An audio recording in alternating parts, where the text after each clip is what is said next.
Everyone that's on here, I think, is familiar with Zoom, so we don't need to go through the parameters regards that. 1 second.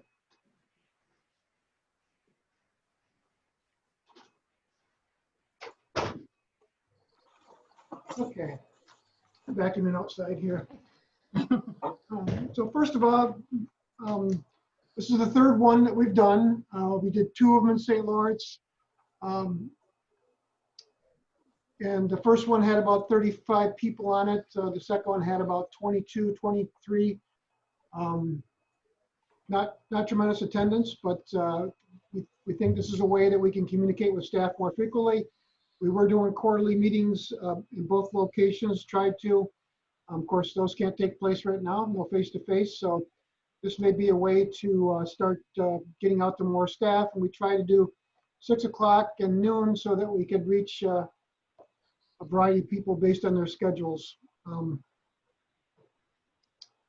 First off, for the group, I'd like to just thank you for your dedication during COVID. It's been a difficult time for our staff as well as for the people we support. They've been cooped up in their homes for quite a while, and finally able to get out now and participate in the community a little bit. We've started our reopening, which we'll talk about, but you know, we've been very successful in both counties in regards to having any positive COVID cases. We've only had 3 staff that were positive between the 2 counties, and not 1 person we support within our residential system. So kudos to staff for following the parameters we put in place. Sanitation, disinfection, masks, you know, limiting contact, social distancing, following the protocols have all been beneficial. So related to that, you know, we have been talking a little bit about, because we're hearing people aren't wearing the masks consistently. Just reiterating again, unless you are able to social distance, anytime you're working directly with people we support, we expect those masks to be on. That's probably going to be a long-term thing for a while until we get a vaccine that's successful. So I just want to talk a little bit to the group about funding and what the agency's done in regards to funding throughout this crisis. So when we closed shop, basically on 3/18 to April 15th, we were funded 100% for all our waiver-based programs. Some of the other programs we could provide telecommunications, telehealth to, and be able to bill, but nowhere near where we normally would. During this time, our manufacturing facilities did operate because we want to make sure that we were meeting the needs of our contracts, both through NYSED and through Source America. So the impact wasn't hit there as much, although the site-based pre-vote people did not attend during that time period.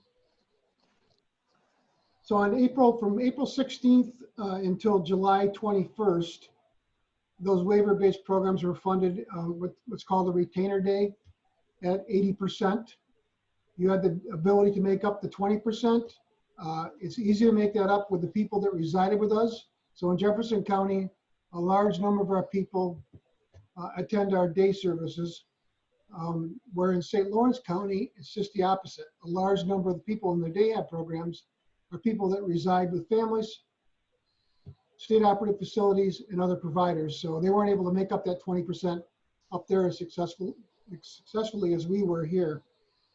And then in July, on the 17th of July at 7 o'clock at night, we got a notification that we could look at reopening the following Wednesday on the 21st or 22nd with a reopening plan, which wasn't going to happen in that short period of time. And the other thing tied to that was all funding for the retainer days ended because the federal government could only do 2 30-day periods or 3 30-day periods of that, and that ended on that date. So in order for us to be funded, we looked at a reopening, and we developed 3 phases for that. Phase 1 served family members for people that lived at home, and a very small number of people up in Jefferson County. We were able to get quite a few of those people in the first week. Up in St. Lawrence, quite a few people there. I think there's 50-something people that were served that live home with their family members, and we were about 20 people we got in the first week. Phase 2 was looking at other providers and state ops. And then phase 3 was people that resided with us in our IRAs. Here in Jefferson County, of course, we know the capital project's going on. So our main facility is closed. So up until next year, September of next year, the project's slated to be done in early August, but I'm projecting September just in case. And we're going to have to be, make sure we're ready and the program gets recertified, people come in and inspect it. So we'll be closed for approximately a year, but the people that live in the houses here in Jefferson County will continue to get their DAHAB from the home, and we will try to integrate a few of the people into the site-based model with our community-based locations. In that regard, so we have 2 locations we do DAHAB without walls, basically in the community. The Rock Church area that was rented to the Rock Church out on 11, and the place downtown that we rent in the Woolworth, the new Woolworth building. Those locations were for Day Without Walls. People go there, spend part of their day, rest of it out in the community. Because we're going to be out of the main facility for so long and site-based, OPWDD is making us certify those locations. So we're going through that process right now.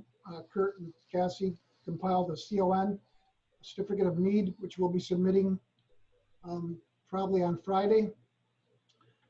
If we have to spend an inordinate amount of money to certify those locations, we'll probably look for another location. But right now we're hopeful we'll be able to maintain those. Excuse me. And up north, we haven't had the number of people that we would expect to come in. Right now, between the 2 counties, we're serving about 62% of the people we served prior to pre-COVID. That's families who decided not to come in yet. State operated facilities, which have been reluctant to send their people in so far.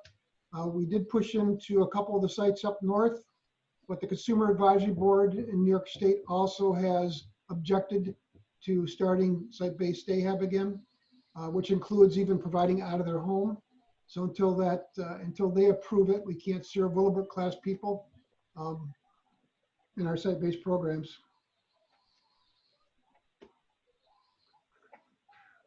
For our community-based pre-voc, we're about 73% of where we were pre-COVID. And for site-based pre-voc, we're about 89%.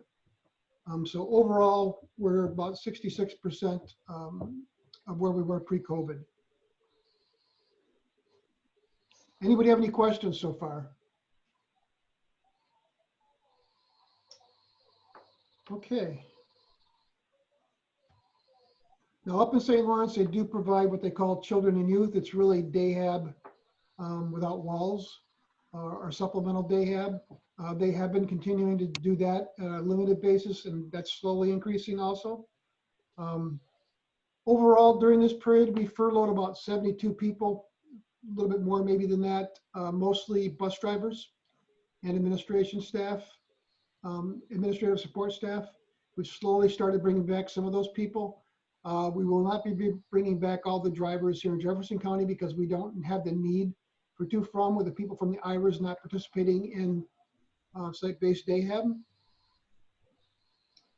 And up north, they will transition probably to most of the drivers coming back over a period of time. When the guidance first came out for reopening, what we had to do was provide a detailed reopening plan with how we were going to meet the safety precautions and restrictions that are put in place. Those were all submitted to the state.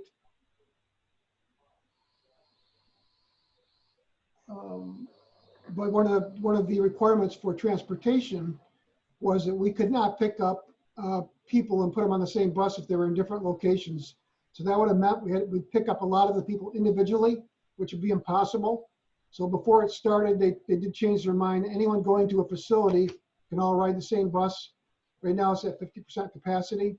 Anybody from the same house, if you had a group, there's no limitations on capacity and they could all ride the bus. But they changed that, thank God, and we're able to do that. But still, it's difficult to meet the transportation needs even under that scenario.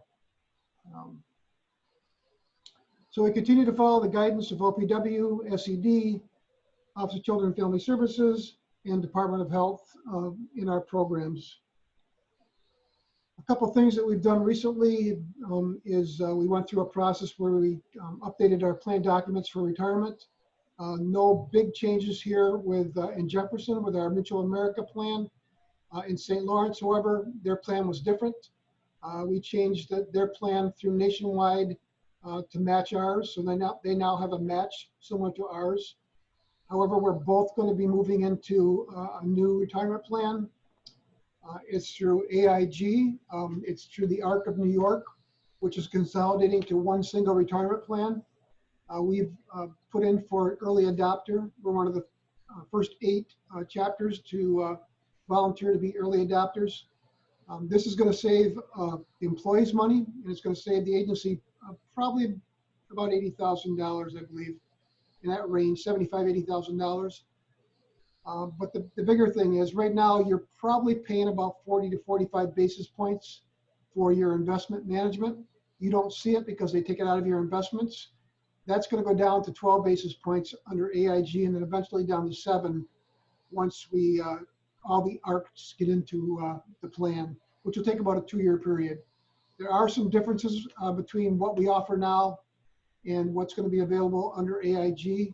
Most of it's good, and we think it's a good move for our staff and for the organization. Any questions on that?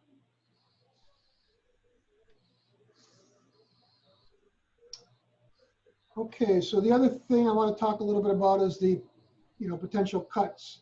So New York State is having deep fiscal issues right now. They're looking at a $14 to $15 billion deficit just related to COVID over the next 2 years. And they're looking at a $54, $55 billion deficit overall, because pre-COVID, New York State was having fiscal issues anyway. So they were going to do a 2% cut across the board to all our programs, which would have resulted in about $800,000 cut. But I had that here somewhere. Here it is. But about $837,000 cut to us. But they decided not to do that. They decided to look at residential and come up with a method to cut that program. And now, so there's 3 things that are happening with residential, which will be October 1st. So currently, any vacancies we have in our residential program, they do a rate adjustment, and you can get back up to 5% of your net, which basically covers all your vacancies, as ours for a number of years under that adjustment. That's going to be eliminated completely, and that will result in a $1.1 million loss in revenue based on projections from our analysis that was done about a month, 5 weeks ago.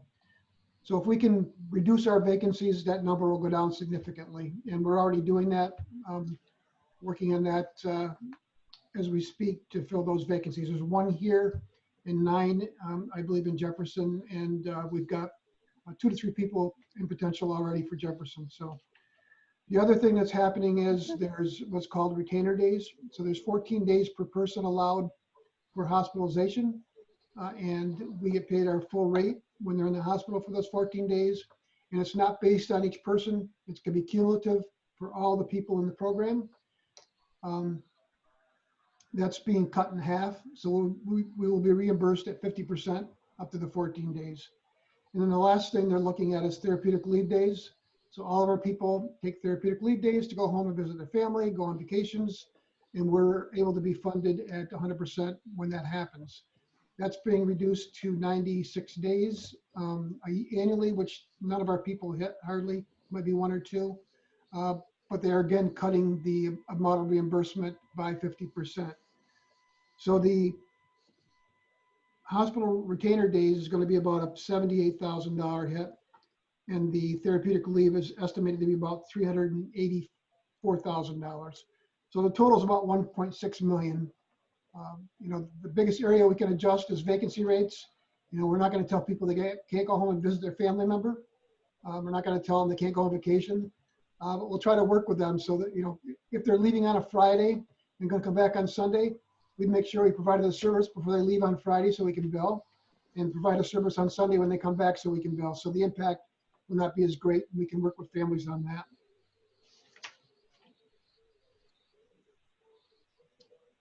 The other area that we're being reduced is the third and fourth quarter of this year. Our OMH contracts are being reduced by 20%. So that's going to be hit on the bottom line also. The one thing I will tell you is the merger has been good for both counties. You know, we were in very good fiscal shape prior to the merger. St. Lawrence was having fiscal issues. Together, we're in a much better place. We're very healthy. We have a good reserve. We can weather the storm. We can get through this. We are the top 1 or 2 of the ARC chapters in regards to fiscal sustainability. And we're one of the top 15 not-for-profits in New York State above Westchester County. So we're very strong. And, you know, we continue to manage, we continue to look for efficiencies. We continue to look for ways that we can increase our revenue. We continue to look for ways that we can reduce our costs in a variety of ways. And Tricia will be talking about one that we're going to be looking at here soon. So there's a variety of things that we look at. And the workshops, for example, you know, they're going to have to become more and more independent. We're looking at bringing in more product lines, not only to provide work for the people we support, but also to bring in revenue to offset some of the programs that lose money. So, any questions? Okay, so I'm going to have Trish right now talk a little bit about, we're going to be moving away from ADP and Kronos and moving to Paycom. So I'll turn it over to Trish. Okay, so we have spent a considerable amount of time doing some research with regards to the Paycom software system, and through our experience with ADP, Enterprise eTime, and now with St. Lawrence utilizing the Kronos system, we made the decision that we're going to move away from those 3 systems and combine all of our HR and payroll processes into Paycom. So we think that utilizing this one system for all of these functions will increase our total efficiencies across the agency and realize a lot of financial savings for us in the long run and in the short term as well.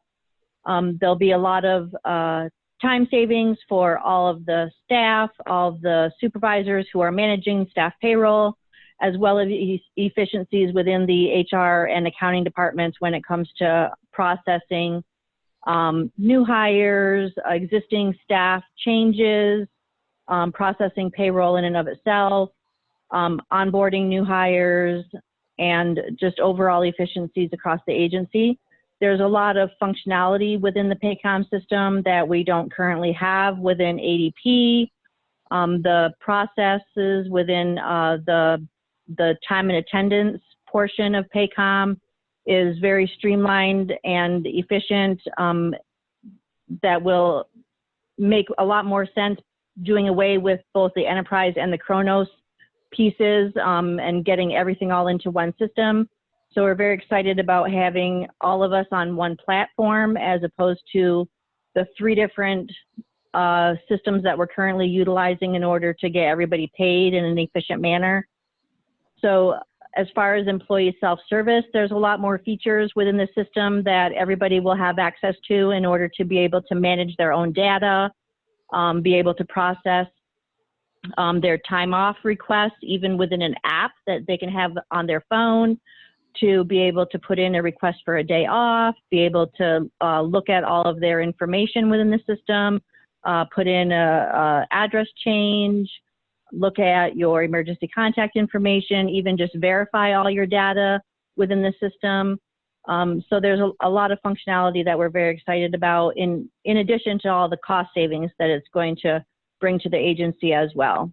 So I'm very excited about it. We had our kickoff meeting today, and initially we had thought that the time frame was going to be the first payroll of December, which I believe was Friday, December 4th, that we would be processing within Paycom.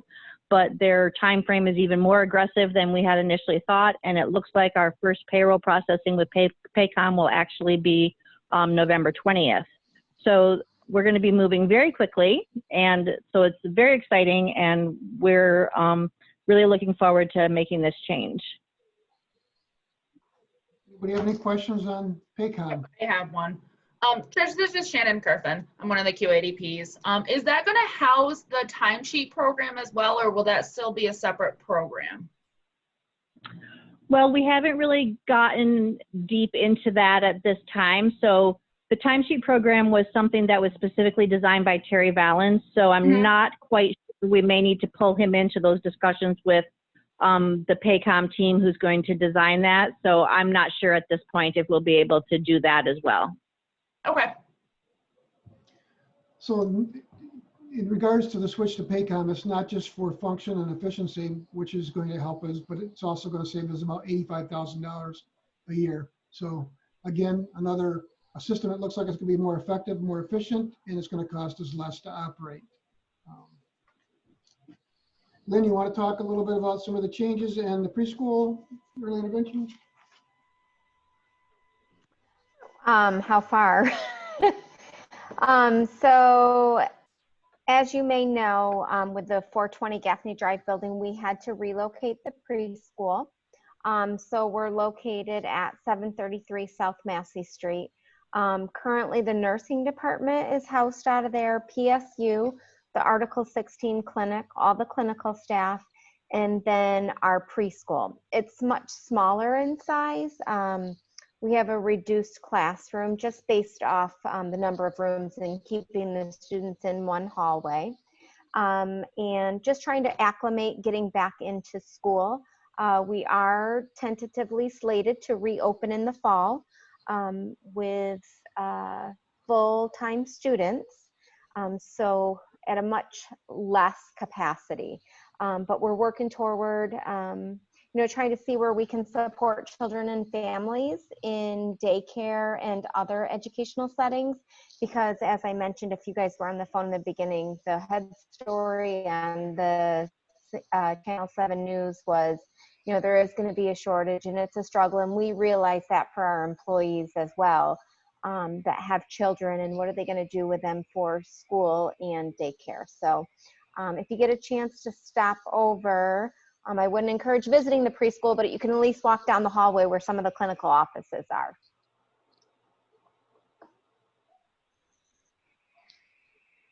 Anything else you wanted me to talk about? Staff changes?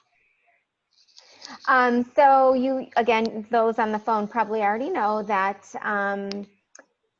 July 31st, Brendan Durain, who was our Director of Vocational Services and Business Development, did leave the agency. He oversaw all the vocational programs and then also all the contracts, including our federal contracts. So he took a job with the federal government, and he's going to oversee some of our contracts in a different capacity. And then Cindy Ackerman is now the Commissioner of Social Services up in St. Lawrence County, which is a wonderful opportunity for her. And we'll get to work with her a lot in that capacity up in St. Lawrence County. And she had big shoes to fill, and Tara Carr stepped into that role. So we're very happy to have her as the Director of Residential Services now. Okay. So just a little bit about the capital project. It's moving along very well. It's going to be a beautiful building when it's done. It's all open inside now, so it looks huge. When you walk upstairs, all the walls are down pretty much. You can see all the space is going to be repurposed. Of course, with an old building like that, they find little surprises here and there. So far we've got about, I think we're on our 6th change order.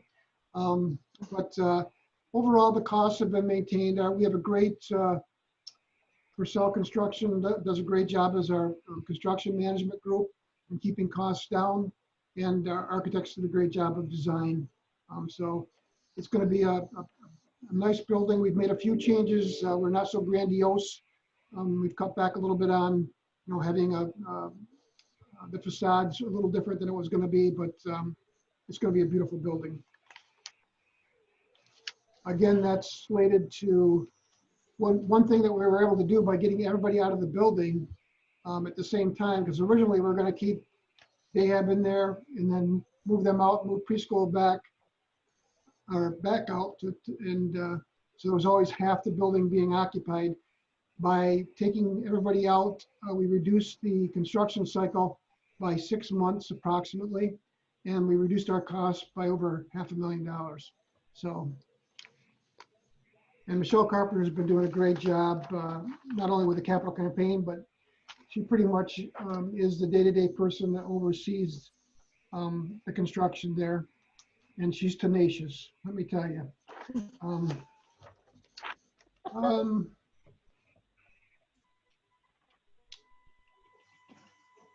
We also just recently went through CQL. So we had a CQL review. It was done through Zoom. We had, and kudos to Megan Voss and Tim Welpe. They prepared for that, sent a lot of documentation in, had to do a lot of work prior to with the formulation of documents. And overall, the CQL review went well. We already knew areas that we have to work on. So we already pretty much have a plan on moving forward. Some of the things that came out of the forum groups with the DSPs was that they wanted more communication or better communication. This is one thing that we're going to try to do, is these forums on a regular basis with staff too on a quarterly basis. I have been maintaining this forum with EAC from both counties. And that's been going well. But again, another way that staff can talk, do their opinions besides the suggestion box, email, SCOMs, newsletters, email blasts, and in your meetings. The other thing they brought up was, mostly in St. Lawrence, was ordering food in bulk the way we do. That they felt that there was a lot of wasted food. I think it's something we got to look at in regards to how they order. But that, switching to the food vendor that we did, UFSO Foods, said there's about 150,000 the first year here, 100,000 the first year in Jefferson, 150 in the second, and 100,000 up north the first year. So it's well worth continuing with. And they also support the agency in a lot of ventures. The other thing that was brought up was more appreciation and better wages, and that the shifts were too long. So up north, they do have some shifts that are 16 hours long. We need to look at reducing those, and we're looking at different models for that. For the people we support, they wanted more involvement in interviews. We do involve them a little bit in both counties right now, but it's an area we need to improve in. They also made the point that they didn't feel that they really ran their meetings, that they were run by the staff. And that tended to be the people that participated in that. I'm not sure, Shannon, how that goes exactly. See how it's understandable, because we have so much that we have to cover. Like, we try to give them their time, but they're not in charge of it because we have so much that we have to do. So I can understand where they're coming from 100%. And the other thing we're going to look at is what's the role of some of our self-advocates in regards to O&T and training. So if they're doing something that takes the place of a staff member, and up in St. Lawrence, there's a gentleman that actually does some curriculum, and we'll look at paying for those responsibilities. Here, it's more people giving their life history. So it's not so much that they're taking the role of a staff member. But we are going to be looking at hiring another self-advocate consultant. You know, we had David Liscombe at first, and then Andrew Nicholson, and Andrew was hired by OPW. He works in Albany now, directly for OPW, the Commissioner's Office. So we're going to be looking to fill that again with someone from either St. Lawrence or Jefferson County. It's a good role. They deal well with communicating between staff and the people we support. They do training. They help with interviews. So definitely what we're going to do. In regards to grants, so because we're so large,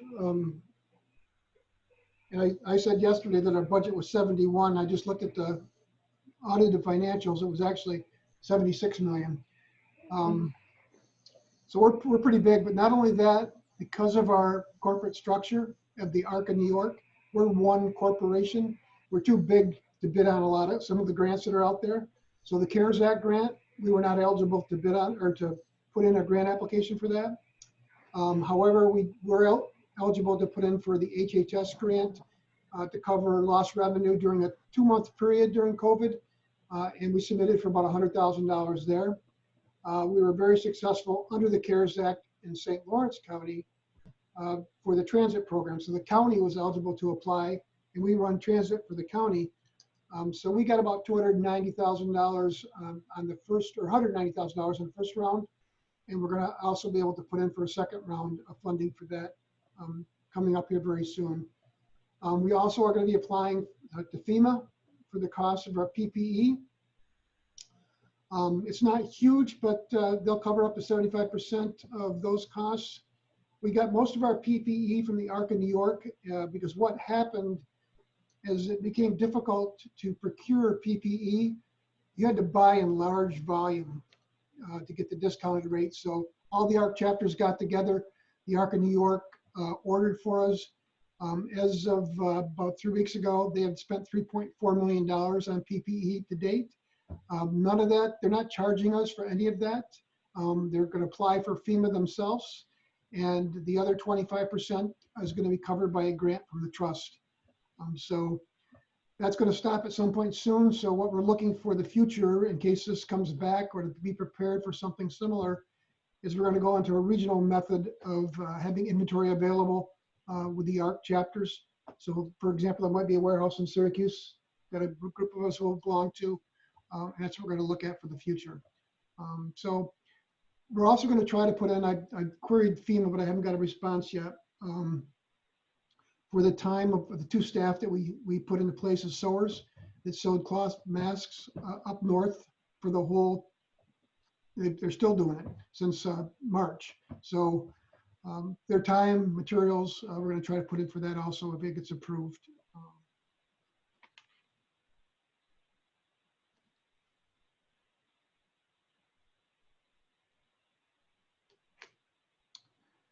So a couple of things too with residential sites up north. So when we moved into St. Lawrence County, they really didn't have the IT infrastructure. It was very antiquated. A lot of the residences didn't have adequate resources. So we've invested in the last year about $600,000 in infrastructure for St. Lawrence. The main buildings have been updated, and we're now working on residential. They're getting new IT, new fire systems and security systems. And they're pretty much, they're more than halfway there. Very good for up north and very good for us in our communication. We've also done quite a bit of other work with residences and the main facilities. You know, as this year, for example, was a rate rationalized year. We tried to spend down as much as we could before the end of the year, but because we didn't really know our rates, which were supposed to be in July of 2019, and we really didn't finalize them until February of 2020. So it's hard to do a budget and spend down when you don't know what you're going to end up with exactly. So that's why we had quite a bit of a surplus in the day hab and residential at the end of the year. We want to try to avoid that in the future. There's talk that there may not be rate rationalization in the future with OPW. Because what that does is restricts you with that money. So the day hab money had to stay in the day hab program, residential had to stay there. Back in the old days, you could take your surplus and cover your losses and equalize with everybody. Those days are gone.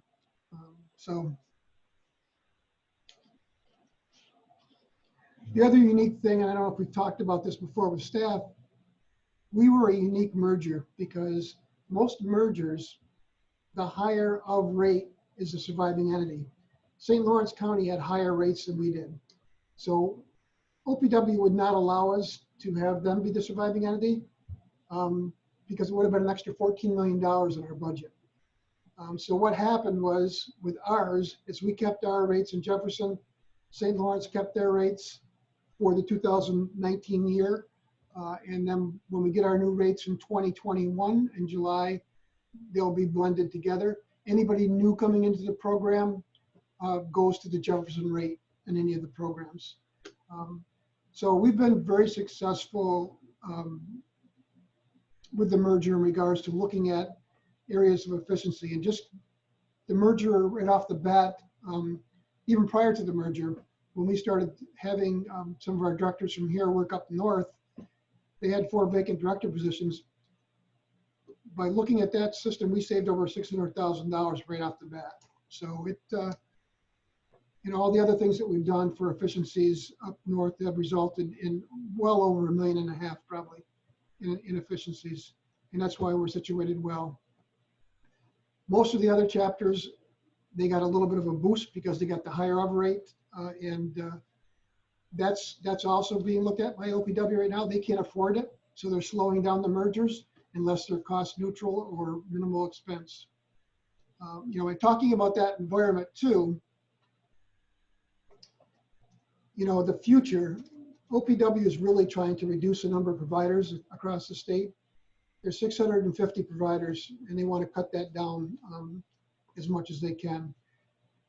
Jerry Archibald, who is a partner of Bonadillo, who does our audit, has basically said that about half of the providers, the smaller ones especially, will not be here next year because they're not going to survive COVID.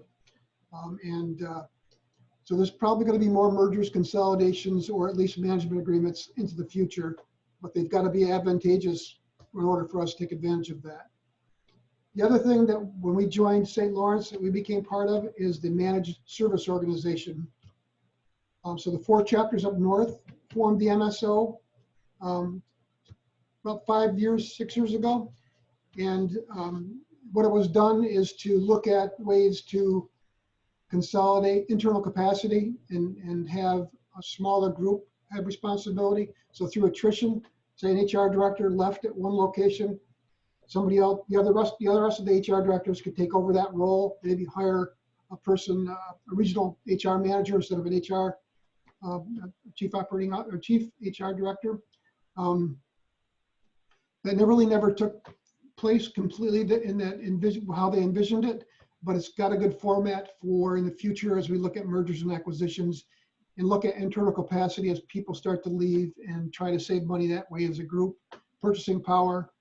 And also, if we have, IT or quality groups that are very effective and very efficient, we can then contract them out to other agencies for revenue streams. So that's something that we'll be looking at for the future too.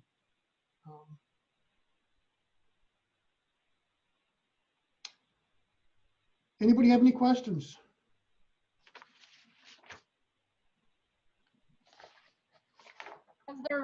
I know right now we're working at home, still COVID precautions and stuff, but after COVID ends, if it ever does, has there been any discussion about, the clinical staff, like us still being able to work from home, or are we going back into the offices, or?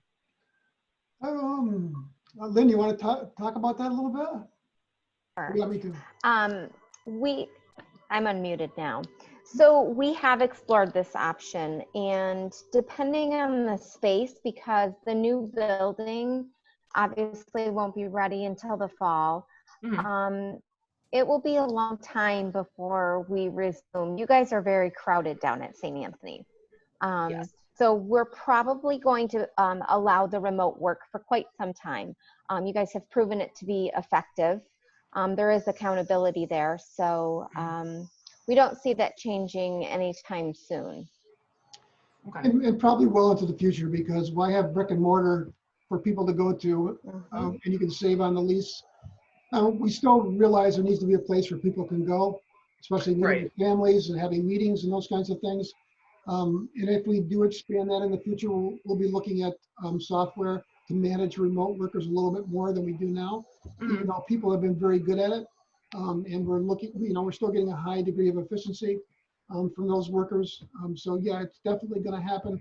The other thing that's opened our eyes up under COVID is telehealth and telecommunications is really the way to go now. So even training, having people come to a location for training, unless it's hands-on, like CPR first aid, we skipped. Mhm. It's probably going to be done via Zoom and other technologies.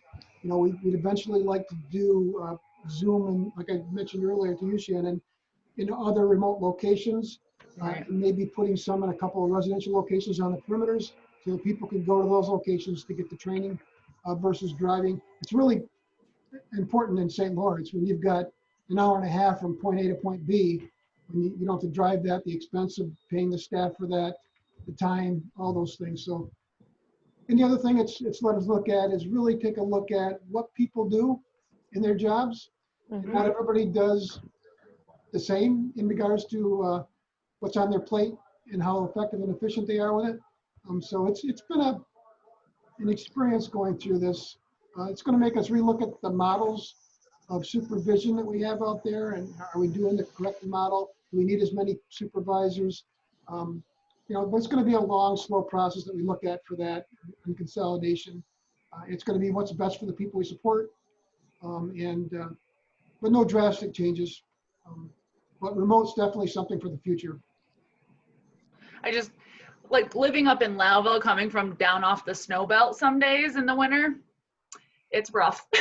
Oh yeah, your guys' position is it fits perfectly with. Yeah. And especially with, if we put in, you know, if we allow Zoom in the houses, you can still meet with people via Zoom if you have Right. to. So, I mean, I've been very fortunate. A good chunk of my guys have gotten very good at Zoom, and they like, you know, at least being able to see everybody because that's their main communication style. So that would be awesome to have that. Mhm. anybody have any other questions?